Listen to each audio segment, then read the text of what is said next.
Saya pernah berpikir bahwa cinta adalah sesuatu yang abadi, tak tergoyahkan oleh badai apapun, sampai hari itu tiba ketika tangannya yang saya percaya justru menjadi pisau yang menusuk hati saya.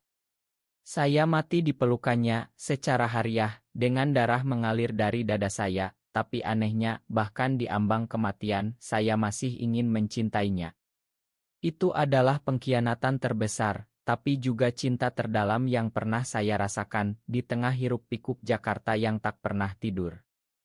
Hati saya berdegup kencang saat pertama kali bertemu dengannya, Arye, di sebuah kai kecil di kawasan Blok M saya, seorang pemuda biasa bernama Dimas, yang bekerja sebagai desainer grafis di perusahaan startup, tak pernah menyangka bahwa tatapan matanya yang hangat bisa mengubah segalanya. "Kamu terlihat lelah," katanya sambil menyodorkan secangkir kopi susu, suaranya lembut seperti angin malam di pantai Bali. Saat itu, saya hanya tersenyum, tapi di dalam, ada gejolak yang tak bisa saya abaikan. Kenapa hati ini begitu cepat jatuh? Apakah karena senyumnya yang mirip dengan mimpi-mimpi saya tentang cinta sejati, atau karena saya sudah terlalu lama menyembunyikan siapa saya sebenarnya di masyarakat Indonesia yang penuh prasangka? Malam itu, kami berbicara panjang lebar. Arye bercerita tentang hidupnya sebagai mahasiswa seni di Universitas Indonesia, bagaimana ia berjuang melawan ekspektasi keluarga yang ingin ia menjadi dokter. "Aku ingin bebas, Dimas.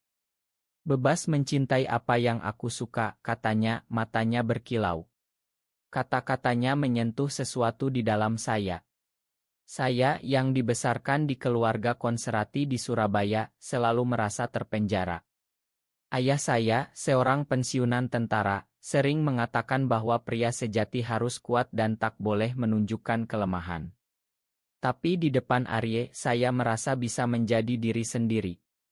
"Aku juga begitu," gumam saya dalam hati, tak berani mengucapkannya keras-keras. Apakah ini awal dari sesuatu yang indah, atau justru bencana? Kami mulai bertemu lebih sering. Setiap akhir pekan, kami menyusuri jalan-jalan Jakarta, dari Monas hingga Kota Tua, berbagi cerita tentang mimpi dan ketakutan. Arye menyukai seni street art, dan ia sering mengajak saya melihat mural-mural di dinding kota. "Lihat ini, Dimas. Ini adalah ekspresi jiwa yang bebas," katanya sambil menunjuk gambar seorang pria yang memeluk bayangannya sendiri. Saya merasa itu seperti meteor untuk kami. Di dalam hati, saya bertanya-tanya, apakah ia merasakan hal yang sama? Setiap sentuhan tangan yang tak sengaja membuat jantung saya berhenti sejenak. "Jangan bodoh, Dimas," batin saya. "Dia mungkin hanya teman." Tapi mata kami sering bertemu terlalu lama, dan senyumnya selalu membuat saya lupa akan dunia luar. Suatu malam, di apartemen kecil saya di Kemang, semuanya berubah. Hujan deras mengguyur Jakarta, dan Arye terjebak di tempat saya. Kami duduk di sofa, memutar lagu-lagu dangdut Remi yang ia suka. "Kamu tahu, Dimas, aku merasa nyaman denganmu," katanya tiba-tiba, suaranya pelan. Saya menoleh, dan saat itu ia mendekatkan wajahnya. Bibir kami bertemu dalam ciuman pertama yang penuh keraguan tapi juga hasrat. Hati saya meledak. Ini salah, pikir saya, tapi rasanya begitu benar. Setelah itu, kami tak bisa berpisah. Cinta kami tumbuh seperti pohon beringin di tanah subur Indonesia, kuat tapi tersembunyi dari mata orang lain. Tapi konflik mulai muncul. Keluarga Arye yang berasal dari keluarga kaya di Bandung mulai curiga. Ibunya sering menelepon, menanyakan tentang pacar. "Kamu harus segera menikah, Arye. Kami sudah punya calon untukmu," katanya suatu hari melalui telepon yang saya dengar secara tak sengaja. Arye terlihat gelisah. "Aku tak bisa, Bu. Aku punya pilihan sendiri," jawabnya, tapi suaranya gemetar. Di dalam hati saya ada ketakutan yang tumbuh. Apakah ia akan memilihku, batin saya berulang kali. Saya sendiri punya rahasia, saya pernah hampir bunuh diri di masa remaja karena merasa berbeda. Sekarang dengan Arye, saya merasa hidup kembali, tapi bayang-bayang masa lalu itu masih menghantui. Kami mulai bertengkar kecil. Arye ingin kami lebih terbuka, tapi saya takut. Kita bisa pergi ke Bali, hidup bebas di sana, katanya suatu malam. Saya menggeleng. Indonesia bukan tempat untuk kita, Arye. Orang-orang akan menghakimi. Debat itu membuat hati saya sakit. Di malam-malam sendirian, saya berpikir, kenapa cinta ini begitu sulit?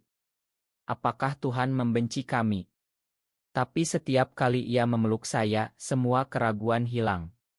Cinta kami seperti ombak di pantai Kuta, datang dan pergi dengan kekuatan yang tak terduga. Waktu berlalu dan hubungan kami semakin dalam.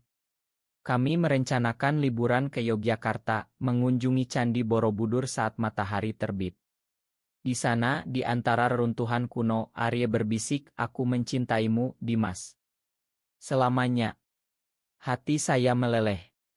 Tapi di balik kebahagiaan itu ada rahasia yang Arye sembunyikan. Saya mulai noticing panggilan telepon misterius di malam hari. "Siapa itu?" tanya saya sekali. "Hanya teman," jawabnya cepat. Ketidakpercayaan mulai merayap. Apakah ia selingkuh, pikir saya, tapi saya tak berani bertanya lebih lanjut, takut kehilangan dia. Kembali ke Jakarta, tekanan semakin besar. Teman-teman saya mulai bertanya kenapa saya jarang bergaul. "Kamu berubah, Dimas," kata sahabat saya, Rina. Saya hanya tersenyum pahit. Di dalam, saya berjuang dengan identitas saya. "Aku gay dan aku mencintai Arye," batin saya, tapi kata-kata itu tak pernah keluar. Arye juga semakin gelisah.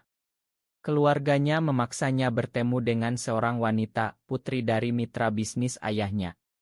"Ini hanya formalitas," katanya padaku. Tapi hati saya hancur. "Kenapa kau tak melawan?" jerit batin saya. Malam itu kami bertengkar hebat. "Kau pengecut," Arye, teriak saya. Ia memandang saya dengan mata penuh air mata. "Aku mencoba, Dimas. Tapi keluargaku." Kata-katanya terpotong.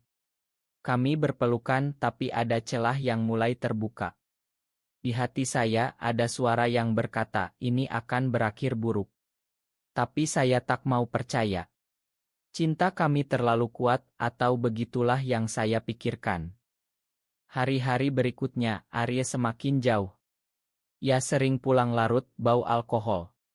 "Ma," katanya setiap kali. Saya memakan, tapi luka semakin dalam.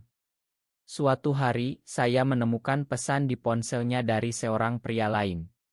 "Kapan kita bertemu lagi?" tulisnya. Hati saya seperti ditusuk. "Siapa ini?" tanya saya saat ia pulang. Arye terkejut. "Itu teman lama." Bohongnya terlihat jelas. Debat meledak. "Kau khianati aku," jerit saya. Ia menangis. "Aku bingung, Dimas. Tekanan ini terlalu berat." Malam itu, saya tidur sendirian mempertanyakan segalanya. Kenapa aku mencintai orang seperti ini, batin saya. Tapi ingatan tentang ciuman pertama, tentang janji di Borobudur, membuat saya tak bisa pergi. Cinta ini seperti candu, menyakitkan tapi adiktif. Akhirnya, Arye mengaku. "Aku bertemu dengannya karena aku takut kehilanganmu, tapi justru membuat semuanya rumit." Penjelasannya tak masuk akal. Hati saya hancur berkeping-keping. "Kita selesai," kata saya, tapi di dalam saya masih mencintainya. Konflik semakin memuncak. Arye memohon maaf berulang kali, tapi kepercayaan saya sudah retak. "Berikan aku waktu," katanya, matanya penuh penyesalan. Saya mengangguk, tapi di hati badai sedang berkecamuk. Setiap malam, saya terjaga, memikirkan bagaimana cinta yang begitu indah bisa berubah menjadi neraka. Apakah ini hukuman karena aku mencintai sesama pria, gumam saya pada diri sendiri. Di Indonesia, di mana norma masyarakat begitu ketat, cinta seperti kami selalu dianggap dosa. Tapi bagi saya, ini adalah hal terindah yang pernah saya rasakan. Beberapa minggu kemudian, Arye datang dengan bunga mawar merah, seperti di ilmu-ilmu romantis. Aku tak bisa tanpamu, Dimas, katanya sambil berlutut. Hati saya luluh. Kami berdamai, tapi luka itu masih ada. Kami mencoba membangun kembali, pergi ke pantai di Anyer, berjalan bergandengan di bawah sinar bulan. Kita akan kuat bersama, bisiknya. Tapi di dalam, saya ragu. Apakah ia benar-benar berubah, tanya batin saya setiap kali ia menerima telepon. Tekanan dari luar semakin besar. Ayah Arye mengetahui tentang kami melalui rumor. Kau harus putus dengan dia, bentaknya melalui telepon yang saya dengar. Arye pucat. Aku tak bisa, ayah. Aku mencintainya. Pertengkaran keluarga itu membuat Arye depresi. Ia mulai minum lebih sering. Saya mencoba mendukung, tapi saya sendiri sedang berjuang. Kenapa hidup ini begitu kejam, pikir saya. Di kantor, rekan kerja mulai bergosip tentang orientasi saya. Hati-hati, Dimas. Jangan sampai karirmu hancur, nasihat seorang teman. Suatu hari, Arye menghilang. Ponselnya mati, apartemennya kosong. Hati saya panik. Di mana kau, jerit saya dalam hati. Saya mencarinya kemana-mana, dari kampus hingga rumah teman. Akhirnya, saya menemukannya di sebuah bar kecil di Glodok, mabuk berat. Ayahku memaksaku menikah, katanya sambil menangis. Dengan wanita itu, dunia saya runtuh.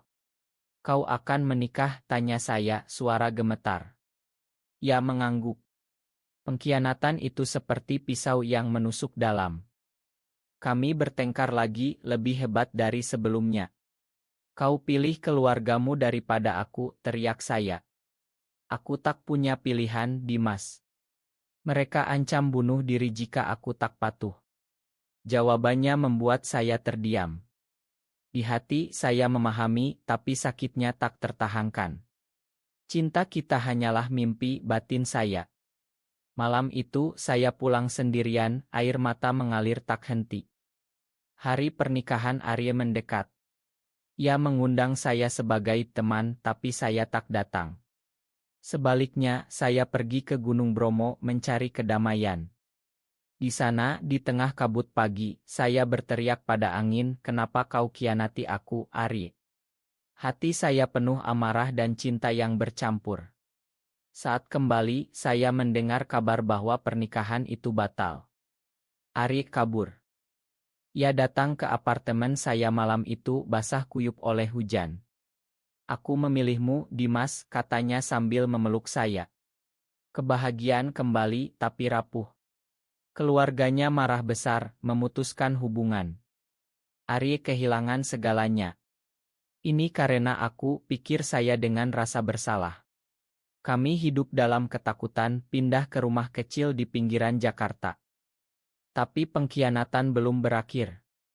Suatu malam, saya menemukan surat dari ayah Ari. Kembalilah atau kami akan hancurkan hidup kalian. Arye terlihat gelisah. Apa yang kau rencanakan, tanya saya. Ia diam di hati, ketakutan kembali muncul. Jangan tinggalkan aku lagi, batin saya. Puncaknya tiba saat ayah Arye mengirim orang untuk mengobati Arye, sebuah praktik konersi yang kejam. Mereka datang malam itu menyeret Arye pergi. Saya berjuang, tapi mereka lebih kuat. Lepaskan dia, jerit saya. Arye menatap saya dengan mata penuh air mata. Ma, Dimas. Saya ditinggalkan sendirian, hati hancur. Ini akhirnya, pikir saya. Tapi cinta membuat saya bertindak. Saya mencari tahu di mana ia dibawa, ke sebuah klinik di Bogor. Saya menyusup masuk, menemukannya dalam keadaan lemah. Aku datang untukmu, bisik saya. Kami kabur bersama, tapi pengejaran dimulai. Dalam pelarian itu, mobil kami ditabrak. Saya terbangun dengan darah di mana-mana. Arye memeluk saya, jangan tinggalkan aku, Dimas. Tapi saya merasa nyawa saya pergi. Aku mencintaimu, gumam saya terakhir kali. Di ambang kematian, saya masih ingin mencintainya. Kematian itu tak datang secepat yang saya kira. Saya terbangun di rumah sakit, tubuh penuh luka, tapi hidup. Arye di samping saya, wajahnya pucat. Kau selamat, katanya sambil menangis. Tapi di matanya, ada sesuatu yang berbeda, rasa bersalah yang lebih dalam. Apa yang terjadi, tanya saya lemah. Ia menceritakan bagaimana ayahnya menyewa orang untuk menghentikan kami, tapi kecelakaan itu tak disengaja. Atau begitulah yang ia katakan. Di hati saya ada keraguan. Apakah ia terlibat, batin saya, tapi saya tak berani bertanya. Pemulihan saya lambat. Setiap hari, Arye merawat saya, membawakan makanan khas Indonesia seperti nasi goreng yang ia masak sendiri. Ini untukmu, sayang, katanya dengan senyum paksa. Tapi di malam hari, saat ia tidur, saya memikirkan pengkhianatan sebelumnya. Berapa kali lagi kau akan menyakiti aku, jerit hati saya. Cinta ini seperti racun, menyakitkan tapi tak bisa saya tinggalkan. Di Indonesia, di mana masih dianggap tabu, kami hidup dalam bayang-bayang. Keluarga Arye tak menyerah. Mereka mengancam melaporkan kami ke polisi dengan tuduhan palsu. Kita harus pergi dari sini, kata Ari. Kami pindah ke Bali mencari kedamaian di Ubud. Di sana, di antara sawah terasering, kami mencoba membangun hidup baru. Arye bekerja sebagai seniman, saya sebagai relancer. Ini paradise kita, katanya. Tapi di dalam, saya merasa ini hanya ilusi. Konflik internal saya semakin kuat. Setiap malam, saya bermimpi tentang kecelakaan itu, melihat Arye memegang pisau, mimpi yang tak masuk akal. Apakah aku paranoid, tanya saya pada diri sendiri. Arye mulai berubah, lebih pendiam, sering menatap jauh. Apa yang kau sembunyikan, tanya saya sekali. Tidak ada, jawabnya cepat. Ketidakpercayaan itu seperti api yang membakar hati saya. Suatu hari, saya menemukan bukti. Di laci meja Arye, ada surat dari ayahnya, lakukan apa yang harus dilakukan, atau kau tak akan dapat warisan. Hati saya berhenti. Apakah kecelakaan itu direncanakan, jerit batin saya. Saya konfrontasi dia. Kau ingin membunuhku, teriak saya. Arye menangis. Tidak. Aku ditawari uang untuk meninggalkanmu, tapi aku tolak. Kecelakaan itu murni nasib buruk. Penjelasannya membuat saya ragu. Kenapa kau tak bilang dari awal, tanya saya. Aku takut kehilanganmu. Kami bertengkar lagi, tapi kali ini ada keputusasaan yang lebih dalam. Di hati saya berpikir, cinta ini membunuhku pelan-pelan. Tapi saat ia memeluk saya, air mata kami bercampur, saya memakan lagi. Hidup di Bali tak seindah yang dibayangkan. Kami kesulitan finansial. Arye mulai bekerja di bar, bertemu orang-orang baru. Kecemburuan saya muncul. Siapa wanita yang meneleponmu tadi, tanya saya. Hanya klien, jawabnya. Tapi saya tahu ia bohong. Malam itu, saya ikuti dia, melihat ia bertemu dengan seorang pria tampan di kai. Mereka tertawa, tangan bersentuhan. Hati saya hancur lagi. Konfrontasi meledak di rumah. Kau selingkuh lagi, jerit saya. Arye marah. Kau selalu curiga. Aku lelah, Dimas. Debat itu berakhir dengan pintu dibanting. Saya sendirian mempertanyakan segalanya. Kenapa aku bertahan, batin saya. Tapi ingatan tentang masa indah membuat saya tak bisa pergi. Arye pulang pagi hari, mabuk. Ma, katanya. Kami berdamai, tapi luka semakin dalam. Saya mulai depresi, minum obat tidur untuk melupakan. Ini bukan cinta, ini penyiksaan, pikir saya. Tapi di Bali, di bawah langit berbintang, saat kami berpelukan, rasanya seperti surga. Puncak konflik tiba saat ayah Arye datang ke Bali. Kembalilah anakku, katanya di depan saya. Arye terdiam. Pilih Arye. Keluarga atau aku, kata saya dengan suara gemetar. Ia menatap saya, lalu ayahnya. Aku pilih keluarga, katanya pelan. Dunia saya gelap. Pengkhianatan terakhir itu seperti pisau yang menusuk dada saya. Saya pergi sendirian, hati mati. Di pesawat kembali ke Jakarta, saya berpikir, aku mati dalam pelukannya, tapi masih mencintai. Tapi kali ini, saya harus melepaskan.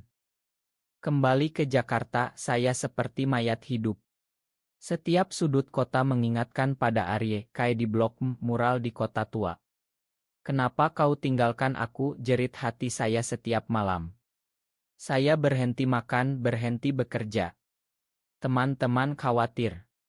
Kau harus move on, Dimas, kata Rina. Tapi bagaimana?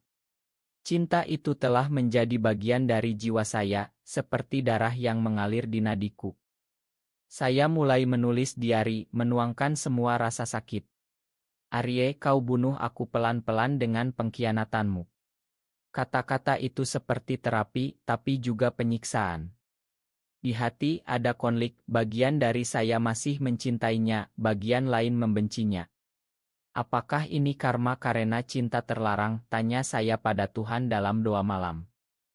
Beberapa bulan kemudian, saya mendengar kabar bahwa Arye menikah dengan wanita itu.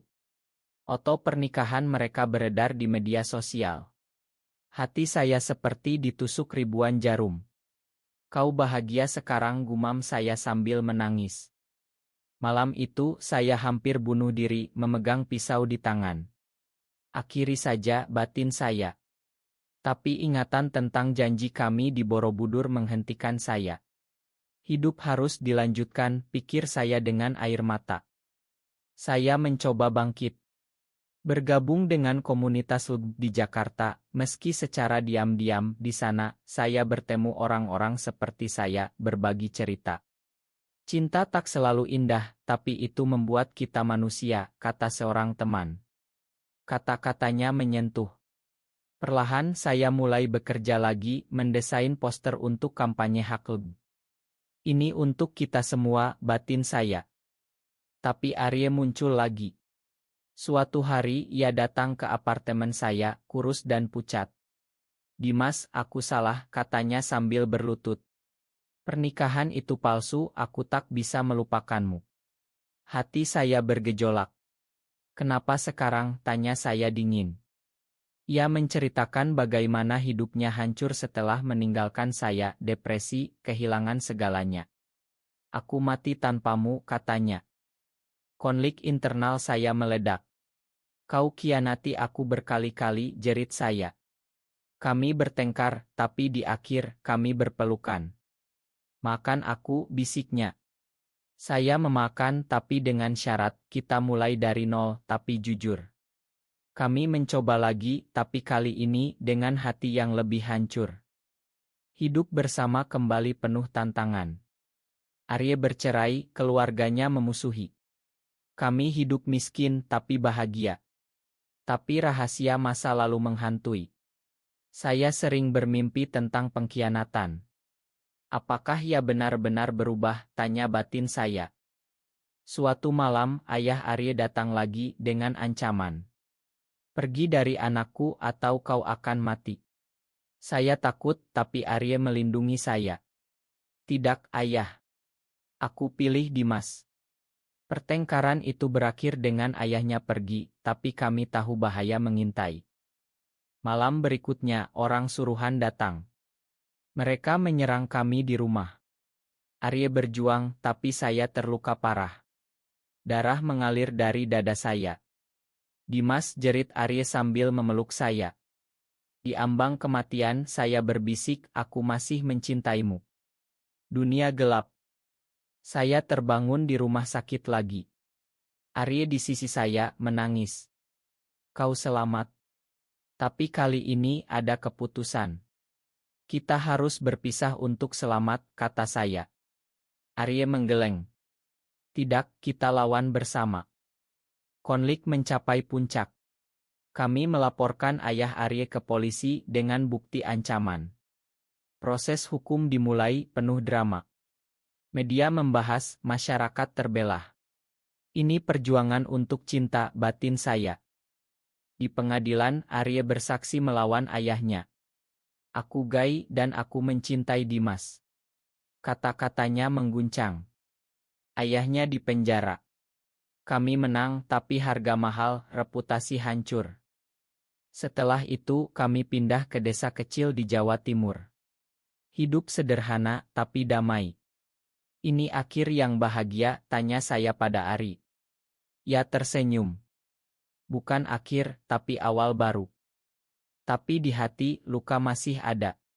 Setiap malam saya memeluknya, tapi memikirkan pengkhianatan. Aku mati dalam pelukannya, tapi hidup kembali karena cinta. Kemenangan di pengadilan tak membawa kedamaian sepenuhnya. Masyarakat Indonesia, dengan norma konservatinya, mulai menyerang kami melalui media sosial. Mereka dosa, tulis netizen. Ancaman datang setiap hari. Kita harus kuat, kata Arye, tapi matanya penuh ketakutan. Di hati saya, ada konflik yang lebih dalam, apakah cinta ini layak semua penderitaan ini? Setiap malam, saya bertanya pada diri sendiri, air mata mengalir diam-diam. Hidup di desa kecil tak mudah. Kami bekerja di ladang, menyembunyikan identitas. Arye sering termenung, memandang Horion. Aku menyesal membuatmu menderita, katanya suatu hari. Saya memeluknya. Kita bersama. Tapi di dalam, rasa bersalah memakan saya. Ini karena aku, ia kehilangan segalanya. Konflik internal semakin parah. Saya mulai mengalami mimpi buruk, melihat Arye meninggalkan saya lagi. Jangan percaya dia, bisik suara di kepala saya. Paranoia tumbuh. Saya memeriksa ponselnya diam-diam, takut pengkhianatan baru. Ma, gumam saya saat tertangkap. Arye marah. Kau tak percaya aku. Debat itu membuat kami semakin jauh. Suatu hari, surat dari mantan istri Arye datang. Aku hamil anakmu. Hati saya runtuh. Apa ini? Tanya saya gemetar. Arye pucat. Itu sebelum kita kembali bersama. Pengkhianatan itu seperti bom. Kau bohong lagi, jerit saya. Ia menangis. Aku tak tahu sampai sekarang. Kami bertengkar hebat. Pergi saja ke dia, kata saya. Arye pergi, meninggalkan saya sendirian. Malam itu, hati saya mati lagi. Kenapa selalu begini, pikir saya sambil menangis terseduh. Beberapa hari kemudian, Arye kembali. Anak itu bukan milikku, Tesna negati. Katanya. Saya ragu, tapi memakan. Tapi kepercayaan sudah hilang. Hidup kami seperti neraka, penuh curiga. Puncaknya tiba saat saya sakit parah, kanker yang tiba-tiba. Ini karena stres, kata dokter. Arye merawat saya, tapi saya melihat kebencian di matanya. Tidak, batin saya. Tapi keraguan itu membunuh saya pelan. Di rumah sakit, Arye berbisik, aku akan selalu di sini. Tapi saya tahu ia berbohong. Saya menemukan pesan di ponselnya, aku tak tahan lagi. Hati saya hancur total. Malam itu, saya memutuskan pergi. Selamat tinggal, Arye. Tulis saya dalam surat. Saya pindah ke Sumatera, mencoba hidup baru. Tapi cinta itu menghantui. Aku masih mencintainya, gumam saya setiap hari. Tahun berlalu. Saya sembuh dari kanker, bekerja sebagai guru di sekolah kecil. Arye mencari saya, tapi saya sembunyikan diri. Ini untuk kebaikan kita, batin saya. Suatu hari, ia menemukan saya. Dimas, aku tak bisa tanpamu. Katanya sambil menangis. Konflik meledak lagi. Kau hancurkan aku, jerit saya. Kami berdebat panjang, menuangkan semua rasa sakit. Akhirnya, kami berdamai. Mari kita coba lagi dengan jujur total. Kata Arye. Kami kembali bersama, tapi kali ini dengan terapi. Di Indonesia sulit, tapi kami lawan. Hidup perlahan membaik. Kami mendirikan komunitas kecil untuk membantu orang lain. Ini makna dari penderitaan kita, pikir saya. Tapi di hati, luka abadi. Setiap pelukan, saya ingat pengkhianatan. Aku mati berkali-kali, tapi hidup karena cinta. Tahun-tahun berikutnya penuh gejolak emosional. Kami hidup di Medan, Sumatera, mencoba menyembuhkan luka. Setiap hari, Arya membuktikan cintanya dengan tindakan kecil, memasak sate padang aurit saya, menulis puisi tentang kami. Tapi di hati saya, ada bayang-bayang yang tak hilang. Apakah ini nyata? Tanya saya setiap malam saat insomnia menyerang. Konflik internal seperti badai yang tak pernah reda, membuat saya sering menarik diri. Suatu hari, masa lalu datang lagi. Ayah Arya keluar dari penjara, mencari kami. Kau hancurkan keluarga, katanya melalui telepon. Arya gemetar. Aku takut, Dimas. Saya memeluknya. Kita hadapi bersama. Tapi di dalam, saya berpikir, ini tak pernah berakhir. Ancaman meningkat. Orang tak dikenal mengikuti kami. Kami pindah lagi ke Papua, hidup terisolasi. Di sana, di antara hutan hijau, kami mencoba menemukan kedamaian. Arya melukis, saya menulis buku tentang perjuangan di Indonesia. Ini legacy kita, katanya. Tapi depresi saya semakin parah. Kenapa Tuhan biarkan ini terjadi, jerit hati saya. Konflik mencapai klimaks saat saya menemukan Arya berbicara dengan seseorang di telepon. Aku rindu kamu, katanya. Hati saya meledak. Siapa, tanya saya. Teman lama, jawabnya. Tapi saya tahu kebohongan itu. Debat meletus, barang-barang beterbangan. Kau tak pernah berubah, teriak saya. Arya menangis. Ini akhirnya. Ia pergi meninggalkan saya sendirian di Papua. Hati saya mati total. Aku tak bisa lagi, pikir saya. Saya mencoba bunuh diri, minum obat berlebih. Terbangun di rumah sakit, saya sadar, cinta ini membunuhku. Arya datang, Ma, itu bukan apa-apa.